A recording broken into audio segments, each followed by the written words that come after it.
So Cody said I should feed this to Toby. I didn't think that was appropriate.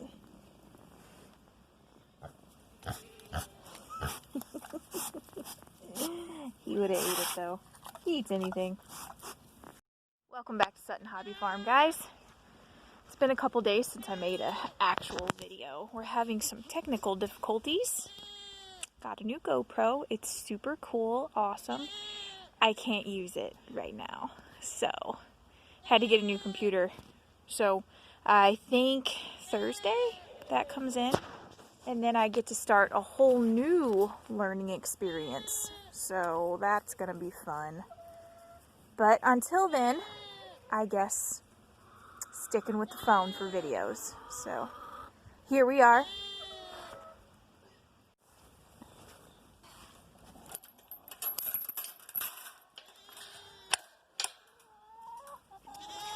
Anywho,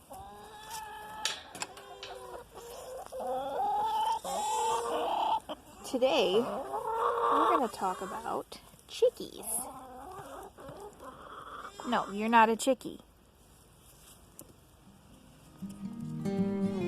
What does it take to have chickens?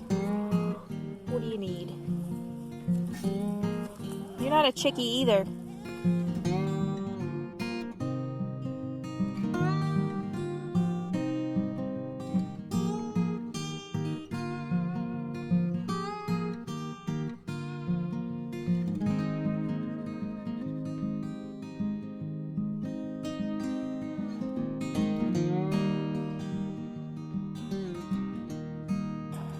So our chickens are kind of free range.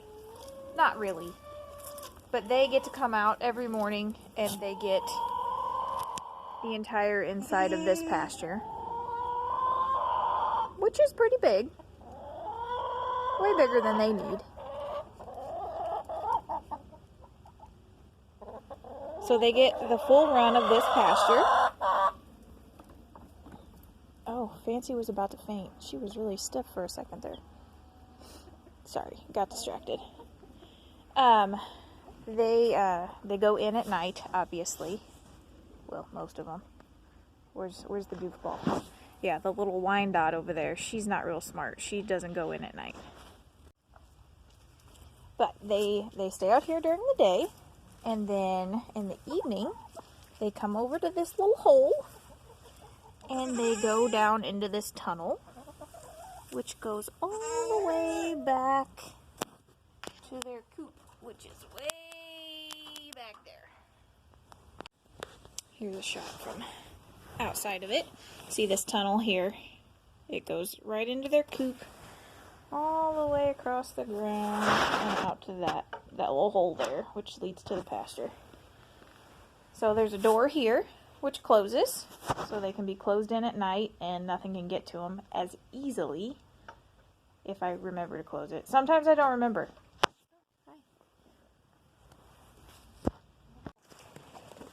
I would say the absolute hardest part about the chickens, is the day you bring them home until they're ready to be released out into the crazy wild.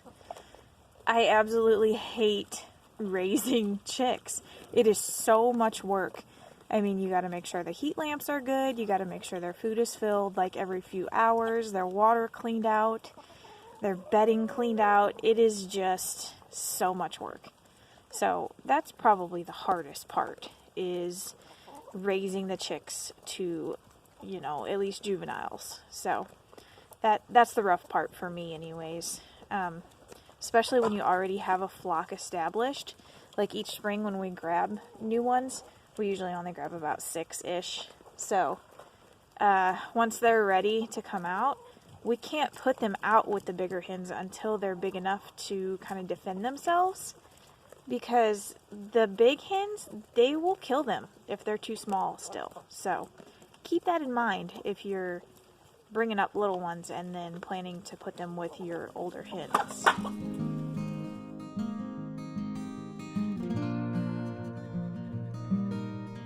And we do not keep any roosters with our girls.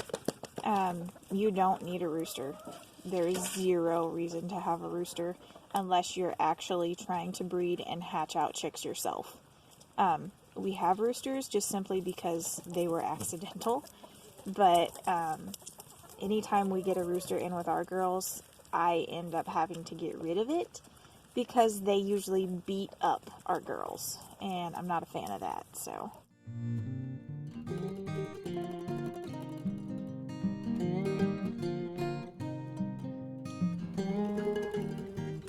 But the main reason that I let them loose in this larger area is because chickens eat all sorts of things. So during the summer, when there's lots of stuff growing and lots of bugs and worms and all kinds of crap on the ground, they are eating that, and they're not eating as much feed. So that's always better for us. And it makes them generally healthier when they get to eat the things that they are meant to eat. So that's always good, that they get to forage on their own.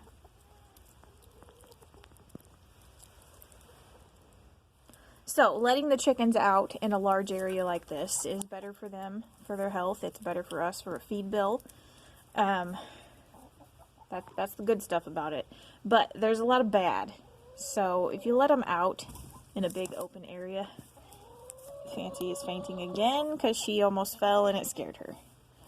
You good? I can chase her all around the yard and she won't faint, but now she almost fainted falling down. Anyways, so some of the cons of letting them loose in a big open area is predators, obviously. So the fence is 4 foot. This is a 4 foot woven wire fence that they are inside of with the goats. Now 4 foot seems pretty high and pretty good for birds. And normally they can't get out of it. Unless there's something for them to grab onto at the top, they pretty much can't get out. But like in this area, they can jump up on those no problem and grab hold. The fence is a little too wobbly for them to try that. But just because they can't get out easily doesn't mean other things can't get in. So a raccoon, no problem shimmying right over that sucker. Raccoons love chickens. They're one of our number one issues. We have not had any with this flock so far, so that's good, but we have had lots of problems in the past. We actually used to free range them completely out in the yard, and that was a mistake. Why? We had about 120-ish meat birds a few years back, and they got big enough to where I started letting them all out in the yard, and that was a big mistake. So we wound up having the coyotes in the yard. Listen, I'm trying to talk here. We had coyotes in the yard in broad daylight, snatching them right in front of our faces. So that was not good. There was just too many, and it was drawing all kinds of predators. So I do not suggest that. This has been a much better alternative. Coyotes, raccoons, those are our biggest problems. But we also do have hawks. I have not had that issue yet, but I'm not saying that it isn't impossible. Basically, any big bird of prey, they are not off the food chain for them, that's for sure. So there's lots of things that want to eat chickens other than us. And I don't like feeding them and then them disappearing. So that's why they're in here. So that's just a few of the pros and cons with as far as keeping them safe goes. If you don't have an area that's got a decent fence, you really should have something enclosed that's nice and sturdy. I see a lot of coops that are just simply made with chicken wire, just chicken wire, and that's great for keeping them in. They cannot get out of that in any way. But things can get into them. Like a raccoon, if your chickens are sleeping next to open wire somewhere, a raccoon can just push their hands straight through the holes of the chicken wire and just rip them through it. Raccoons are mean. Also, a fox fox will grab hold of chicken wire and just rip it to pieces, and then they'll go in and eat as many as they want and leave. So I don't recommend chicken wire as your first line of defense. Did you just headbutt the goat? I don't know what just happened there. You be nice. You be nice. Anyways, yes, if you are keeping them in a fully enclosed fence area, the chicken wire is good, but I would also use a heavier duty, like welded wire of some kind, at least around the bottom, 2 or 3 feet. Why are you on me again? So that, so nothing gets into them. So, that's what I would recommend. Oh, that's cute, buddy. That's a cute face full of cud. Hey, that's my pants. Quit it. Alright, let's go in and look at the inside of the coop. And did I mention dogs? That's usually a huge issue too. Like the neighbor's dogs, stray dogs, sometimes your own dogs. They like chickens, so you might want to make sure your stuff's dog-proof too. Oh my, it's dark in here. So this is my chicken coop, covered in little cat hairs and dust and dirt. Isn't it pretty? I don't build things for prettiness around here, so if that's what you're looking for, you might want to move on. Anyways, functionality, that's what we go for. Here's a nice 3/4 door. Nice, yep, old hinges, older than me.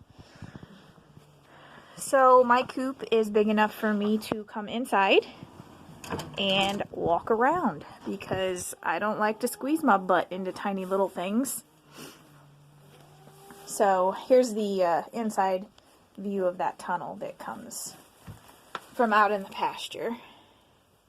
And basically I just took a ton of welded wire and chicken wire, wrapped it around, and made it all spiral. Kind of wired it all to itself and tacked her to the crappy dirt floor, and that's all I did. We have 13 hens, and I only have 5 boxes, as you can see. And then I have some hay in certain spots on the floor, because honestly, they just do the egg laying wherever they want. They don't care. They're not picky. And sometimes you'll still just find them randomly laying anywhere on the ground. So, you never know. Food? My feeder is empty right now. Isn't that cute? I usually just fill this whole thing up on a daily basis, and they eat whenever they want.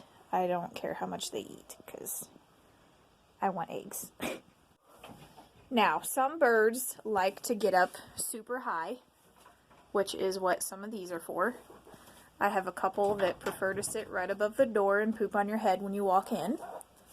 And then I have some that will all just sit in the floor on the ground because they prefer to be down on the ground. They're fat and heavy and don't like to jump. So if you've got the big heavy breeds, then I wouldn't put a ton of perches up high because they probably won't use them.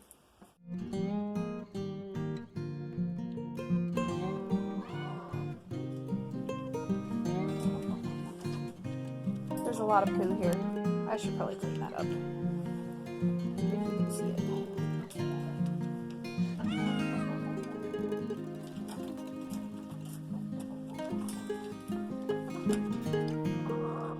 So that's the indoor area of the coop, which obviously is just inside of one of our barns. So they stay dry and out of the wind during crazy weather. Hi, girls. Now, chickens will lay eggs starting around the 8-month-old age. It's different for different breeds. What are you doing, Cookie? They'll start around 8 months, and then normally they will lay about an egg a day till they're around 2 years old. They don't stop laying at 2, but their cycles will slow So they might lay an egg like every other day. Or as they get older, it'll be every 3 days or 4 days. So their egg laying doesn't really stop as they age, it just slows down, which some people don't like that, so they will just simply butcher at a certain age and get a new group to start with. I personally don't go with that method. We just keep them until they're so old that they just go on their own, because they're not hurting anything anyways, so we just get a few more each spring to make sure we have nice young ones that are still going to lay.